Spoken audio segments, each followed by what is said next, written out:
जय हिंद दोस्तों, store classes में आपका स्वागत है। आशा करते हैं आप लोग अच्छे होंगे और जो है मन से पढ़ते होंगे।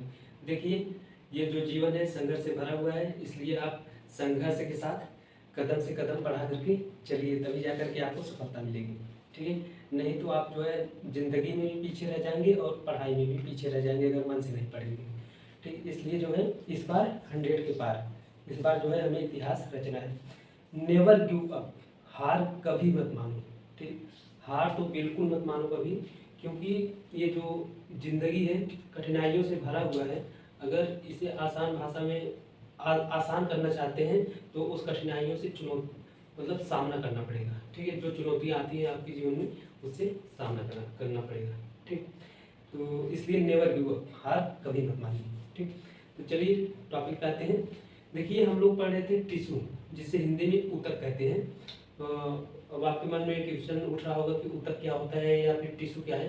टिश्यू को एक भाषा में एक मतलब लाइन में समझते हैं, ग्रुप्स ऑफ सिमिलर सेल या फिर groups of cell is called tissue. ठीक है, कोशिकाओं के समूह को ऊतक कहते हैं या फिर समान कोशिकाओं के समूह को ऊतक कहते हैं। ठीक है, एक कोशिका है उसी के समान दूसरी कोशिका, फंक्शन में भी वैसे ही और स्ट्रक्चर में भी वैसे ही, मतलब क्रियात्मक और संरचनात्मक दोनों प्रकार से एक ही प्रकार से। ठीक, तो उसे जो है ऊतक कहते हैं। देखिए, टोटल ऊतक जो है 2 प्रकार का होता है मेन रूप से बायोलॉजी में। ठीक, बायोलॉजी के अंतर्गत एक जूलॉजी आता है और एक बॉटनी आता है। ठीक, जूलॉजी में हम लोग जूलॉजी पढ़ रहे थे, इसलिए जूलॉजी वाला ऊतक टिश्यू के बारे में डिस्कशन किए, चर्चा किए। और बॉटनी वाला जब बॉटनी पढ़ेंगे तो उसमें हम आपको बताएंगे। ठीक, देखिए, जो जूलॉजी में ऊतक होता है वो टोटल 4 प्रकार का होता है। पहला एपिथेलियल टिश्यू, दूसरा कनेक्टिव टिश्यू, तीसरा मस्कुलर टिश्यू, चौथा नर्वस टिश्यू। ठीक, एपिथेलियल टिश्यू हम लोग बहुत अच्छे से पढ़ लिए हैं, उसके बाद कनेक्टिव टिश्यू भी बहुत अच्छे से पढ़ लिए हैं। अब आज जो टॉपिक स्टार्ट होगा वो मस्कुलर टिश्यू के ऊपर स्टार्ट होगा।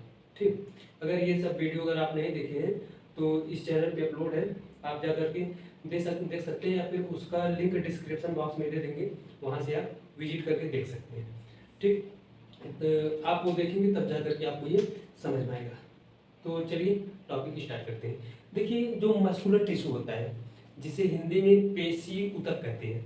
ठीक, ये पेशी ऊतक का काम क्या होता है, ये जितने भी हमारी पेशियां हैं, मांस है, मसल है, उनका ये निर्माण करता है, फॉर्मेशन करता है। ठीक, ये भी जो है 3 प्रकार का होता है मेन रूप से। पहला वॉलंटरी मसल, आप सुने होंगे वॉलंटरी मसल, इनवॉलंटरी मसल, और उसके बाद कार्डियक मसल। ठीक, वॉलंटरी मसल जो होती हैं वो अपनी इच्छा अनुसार काम करती हैं। ठीक, उसे हम जैसे मान लीजिए वॉलंटरी मसल में आपका आ गया आइरिस, जो आपके अंदर आइरिस होता है, क्या आप आइरिस को हिला डुला सकते हैं? नहीं हिला डुला सकते। आपके एलिमेंट्री कैनाल के अंदर जब भोजन मतलब आदान प्रदान होता है, आप भोजन लिए, वो आगे भेजने का रास्ता भी वो भी जो है वॉलंटरी का मसल के अंतर्गत आता है। ठीक, तो इसे हम अभी बताएंगे डिटेल में। और देखिए, दूसरा वाला होता है इनवॉलंटरी मसल। इनवॉलंटरी मसल क्या होता है, जिसमें स्केलेटल मसल आते हैं जिसे हम हिला डुला सकते हैं। जैसे आपका हड्डी वाला स्केलेटल मतलब हड्डी का मसल, जैसे हम हिला डुला सकते हैं, गर्दन को हिला डुला सकते हैं, गर्दन आता है। ठीक है, हाथ आता है, लिम्फ आता है, ये सब चीज़ें। और कार्डियक मसल क्या होता है, ये भी कार्डियक मसल भी इनवॉलंटरी मसल की एक तरह होती है। इसे भी हम अपने इच्छा अनुसार नहीं, मतलब अपनी इच्छा अनुसार इसे हम कार्य नहीं कर सकते हैं। ठीक है, आप कभी जो हार्ट होता है हृदय को, क्या आप रोक लेंगे? नहीं रोक पाएंगे भाई, रोक पाएंगे तो निपट जाएंगे, नहीं रोक पाएंगे। ठीक, इसलिए ये भी अपने कार्य के अनुसार काम करती है। ठीक, इसके बारे में डिटेल देखेंगे अभी, चलिए देख लेते हैं। देखिए, जो मस्कुलर टिश्यू होता है जिसे हिंदी में पेशी ऊतक कहते हैं, ये वे ऊतक होते हैं जिनसे जंतुओं के शरीर की पेशियों का निर्माण होता है। वही हमने बताया पेशियों का निर्माण होता है, बॉडी की शरीर की पेशियों का निर्माण होता है, एक ही बात है। ठीक, और देखिए मेड ये किससे बने होते हैं, ये जो मस्कुलर टिश्यू होते हैं मस्कुलर सेल से बने होते हैं। ठीक, और ये लंबे होते हैं, मस्कुलर टिश्यू लंबे होते हैं। और सेल के भीतर पाए जाने वाले, देखिए इस ये भाई इसके अंदर ऐसे सेल होगा। ठीक, अब सेल के अंदर जो ये लिक्विड पाया जाएगा, ठीक, इसे सार्कोप्लाज्म कहते हैं। इस लिक्विड को सार्कोप्लाज्म कहते हैं। और ये जो लेयर पाया जाता है इसे सार्कोलेमा कहते हैं। सार्कोलेमा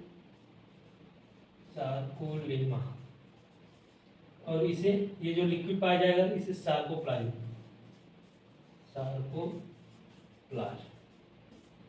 प्लाज्म कहते हैं। ठीक, अभी हम जो है बताएंगे आपको। अब देखिए ये इसके अंदर सार्कोप्लाज्म के अंदर जो है केंद्रक होता है, मतलब यहाँ पे एक से केंद्रक रहेगा, जिसे सेंट्रियोल बोलती है।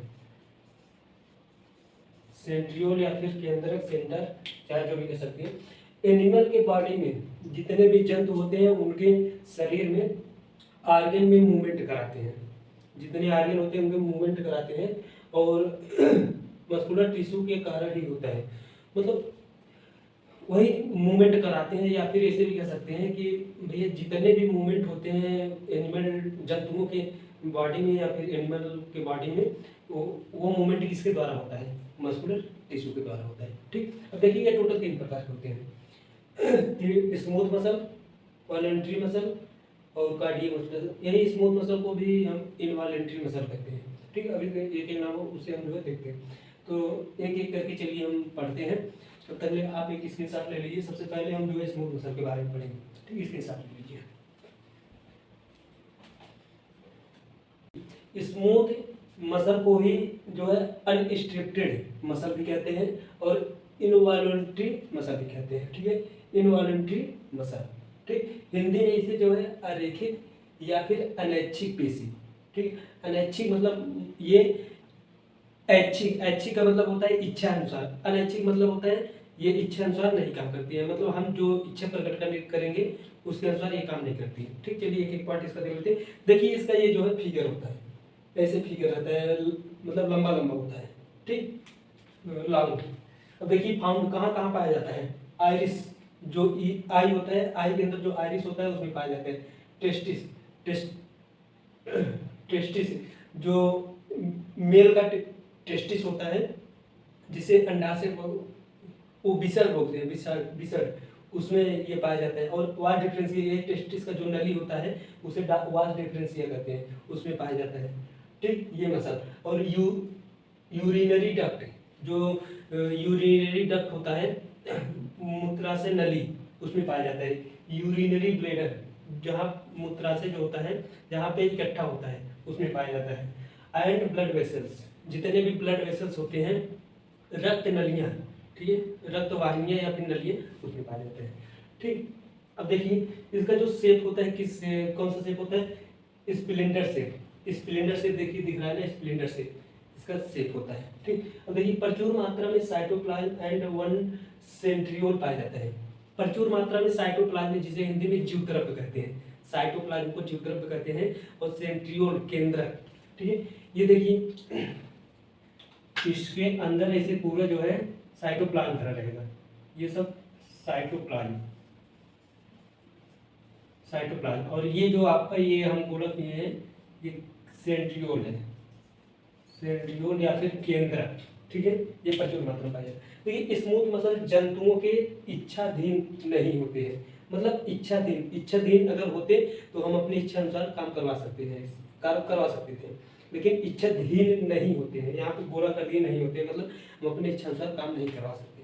ठीक, इसलिए इसे जो है दिस कॉल्ड इनवॉलंटरी मसल, मतलब इसलिए इसे जो है इनवॉलंटरी मसल कहते हैं या फिर अनैच्छिक पेशियां कहते हैं। ठीक, अब देखिए इसका फंक्शन क्या क्या होता है, इसका कार्य क्या क्या होता है?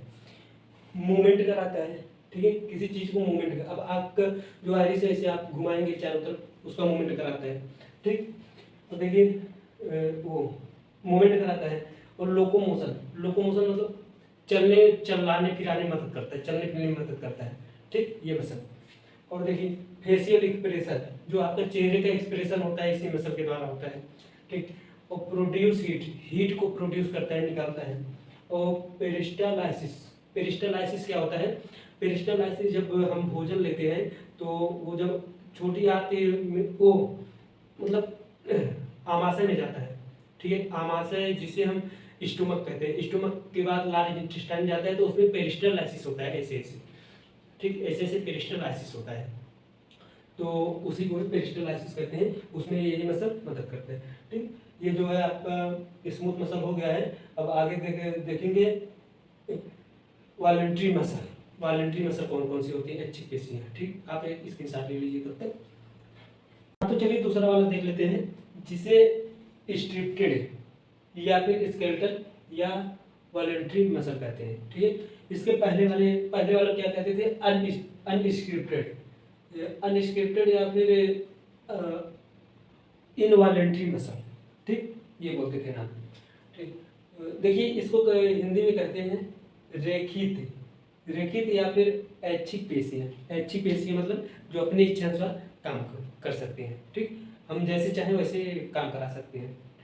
देखिए इसका ये जो फिगर, ये फिगर होता है, लॉन्ग होता है, मतलब लंबा होता है, और ये बहुत ब्रांचें में होती है, तो इसलिए हम जो है थोड़ा सा आपको बताएं। ठीक, तो देखिए ये मसल, ये जो मसल होती है एनिमल स्केलेटल से संबंध रखती है। एनिमल स्केलेटल, स्केलेटल से ही तो मूव करा सकते हैं, इसीलिए इसी स्केलेटल मसल भी कहते हैं। ठीक, और ऐच्छिक गति प्रदान करती हैं। ठीक, इसीलिए so this called smooth muscle and voluntary muscle. ठीक, इसलिए इसे जो है स्मूथ मसल भी कहते हैं और वॉलंटरी मसल भी कहते हैं। ठीक, अब देखिए सेल, इनके अंदर जो सेल होता है, ठीक, इन मसल के अंदर जो सेल होता है वो पतली झिल्ली से घिरी होती है। इनके अंदर का जो सेल होता है, जो सेल होता है वो ये पतली झिल्ली से घिरी होती है, जिससे ये झिल्ली को क्या कहते हैं, सार्कोलेमा। ठीक, ये देखिए सार्कोलेमा। ठीक, सार्कोलेमा। ठीक, तो देखिए साइटोप्लाज्म को सार्कोप्लाज्म कहते हैं। ठीक, इसके अंदर जो साइटोप्लाज्म होगा, भाई सीधी बात, अगर इसके लेयर वाले को सार्कोलेमा कहते हैं तो इसके अंदर जो प्लाज्म होगा उसे सार्कोप्लाज्म कहेंगे। ठीक, और इसके बाद इसका जो सार्कोप्लाज्म, जिनमें अनेक माइक्रोफाइब्रिल होते हैं। ठीक है, माइक्रोफाइब्रिल, इसमें जो है अनेक फाइब्रिल मतलब तंतु की तरह होते हैं, माइक्रोफाइब्रिल होते हैं। ठीक, तो देखिए ये कहाँ कहाँ पाया जाता है, आर्म, आर्म ये कंधों में पाए जाते हैं, कंधों को हम अपनी इच्छा से मूव करा सकते हैं। देखिए मूव करा सकते हैं। ठीक, और लेग, लेग मतलब पैर में पाया जाता है, पैर को भी अपनी इच्छा अनुसार मूव करा सकते हैं। और नेक, गर्दन में भी पाया जाता है, गर्दन को भी अपनी इच्छा अनुसार मूव करा सकते हैं। ठीक, और जो है आपके फिंगर में भी पाया जाता है, फिंगर को अपनी इच्छा अनुसार मूव करा सकते हैं। और ये जो है हैंड कार्पल या कार्पल में पाया जाता है, इसे भी अपने इच्छा अनुसार मूव करा सकते हैं। ठीक, आप लॉजिकली सोच के देखिए कहाँ कहाँ पाया जाता है, इसलिए इसे लिख दिए और ऑब्जेक्ट। और देखिए इसका जो वेट होता है शरीर का करीब 50% होता है, 50%। भाई हर जगह तो हम लोग को आपके हिप जो कमर होता है, कमर को भी मूव करा सकते हैं। ठीक है, चेस्ट, चेस्ट को मतलब बाहर से मूव करा सकते हैं, अंदर से नहीं करा सकते। ठीक, ये सब 50% होता है, सबसे ज़्यादा यही मसल होता है 50%। तो देखिए रेखित पेशियां तंत्रिका द्वारा उत्तेजित होती है, जितने भी नर्वस होते हैं, नर्वस नहीं, नर्वस सिस्टम।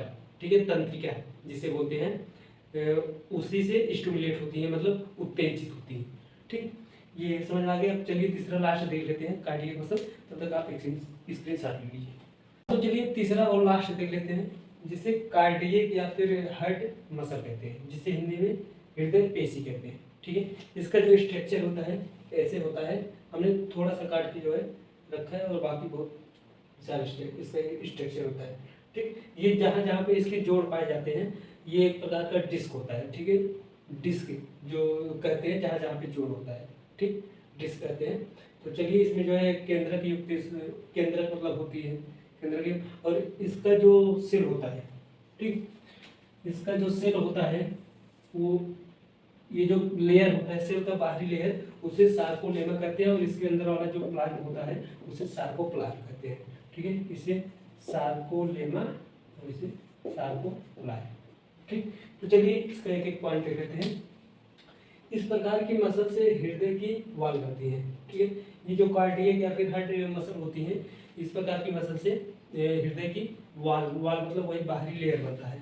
ठीक, इनके तंतु शाखावत होते हैं। ये देखिए शाखावत है ना, एक इधर निकला है तो एक इधर ऐसे, एक इधर शाखावत मतलब ब्रांचेड होते हैं। ठीक, और बड़े अंडाकार, देखिए बड़े बड़े होते हैं, लंबे लंबे, और अंडाकार आपको दिख रहा होगा। ठीक, ये देखिए ऐसे यहाँ फूला है, फिर ऐसे यहाँ छोटा हो जा रहा है, अंडेकार एक प्रकार से। अन्य का तथा केंद्रक युक्त, मतलब केंद्रक युक्त मतलब ये जो हमने हाईलाइट किया है, गोला किया है, ये जो है सेंटर है, सेंट्रियोल जिसे बोलते हैं या फिर हिंदी में केंद्रक बोलते हैं, केंद्रक युक्त होते हैं। दो तंतुओं के जोड़ पर डिस्क रहता है, यही जो ये हमने बताया है, ये सब डिस्क है, ठीक, डिस्क रहता है जिसे सार्कोलेमा कहते हैं, यही बताया ना, सार्कोलेमा कहते हैं। और सार्कोलेमा के अंदर जो प्लाज्म भरा रहता है उसे सार्कोप्लाज्म कहते हैं, ठीक, सार्कोप्लाज्म कहते हैं। अब इनवॉलेंट्री अनैच्छिक इस मसल को जो है ये इनवॉलेंट्री के अंतर्गत आता है, मतलब इसे जो है हम अपनी इच्छा से काम नहीं कर सकते। हार्ट, क्या आप हार्ट को अगर बोल दो रुक जाओ भैया, रुक जाएगा, आप रोक लोगे उसकी धड़कन? अगर ऐसा होता तो अगर आप रोक लेते तो तब बहुत दिन, मतलब कभी मरते ही नहीं, ठीक। कभी जैसे हार्ट अटैक जिसको आता है उसमें यही ब्लड बीट करना बंद कर देता है, धड़कना बंद कर देता है, ठीक। तब उसको जो है अगर अपनी इच्छा अनुसार काम कर लेता तो जब मन करता रोक लेता, जब मन करता चालू कर देता, ठीक। अब जैसे हाथ आपका काम कर रहा है इच्छा अनुसार, आपका जब मन कर रहा है ऐसे रखे हैं, जब मन कर रहा है उठा दे रहे हैं, ठीक। तो अगर ऐसे हार्ट करने लगता है तो हार्ट अटैक से मरने वाली की संख्या ना के बराबर रहती है, मतलब कोई नहीं मरता, ठीक। वही मतलब इनवॉलेंट्री होता है, मतलब ये अपने इच्छा अनुसार हम इसे रोक नहीं सकते, अपनी इच्छा अनुसार इसे चलती है। हमेशा कंट्रैक्शन एंड एक्सपेंशन होता रहता है, जिसे देखिए कंट्रैक्शन को हिंदी में संकुचन कहते हैं और एक्सपेंशन को हिंदी में प्रसरण कहते हैं। देखिए कंट्रैक्शन का मतलब क्या होता है, वही जो हेड मतलब धक कर रहा है फिर आ रहा है। आप कभी दौड़ी उड़ी रनिंग कीजिए दूर तक, आप यहाँ पे हार्ट के पास हाथ लगा के देखेंगे तो बीट तेज हो जाता है, धक धक धक करता है, ठीक है। बहुत ध्यान से अगर आप सुनेंगे तो इसका एक साउंड निकलता है, लब डब लब डब लब डब लब डब लब डब, यही साउंड होता है, ठीक। तो उसी को जो कंट्रैक्शन कर रहा है, बार बार मूवमेंट कर रहा है, उसी को ही कंट्रैक्शन कहते हैं, एक्सपेंशन कहते हैं, ठीक है। जो आजीवन चलता रहता है, यही कंट्रैक्शन एंड एक्सपेंशन, संकुचन एवं प्रसरण आजीवन चलता है, मतलब जब तक आदमी जिंदा रहता है तब तक चलता रहता है। जिस दिन ये बंद हो गया उस दिन आदमी भी बंद हो गया, ठीक, निपट गया उस दिन।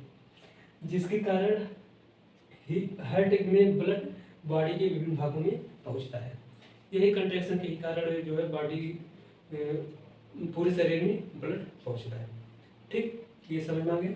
देखिए अब हम लोगों का जो टिश्यू है, टिश्यू का लास्ट टॉपिक बच रहा है नर्वस टिश्यू, ठीक है, नर्वस टिश्यू। तो नर्वस टिश्यू हम अगले वीडियो में देख लेंगे। तो ये वीडियो फिनिश हो चुका है, आप एक स्क्रीनशॉट ले लीजिए, हो गया। तो चलिए ये वीडियो यहीं पे स्टॉप करते हैं, तो हमारी आपकी मुलाकात होगी अगले वीडियो में। अगर कोई डाउट हो या फिर क्वेश्चन हो मन में तो कमेंट बॉक्स में जाकर के पूछ सकते हैं, वो आंसर देंगे। तो चलिए हमारी आपकी मुलाकात होगी अगले वीडियो में। जय हिंद, धन्यवाद, मन से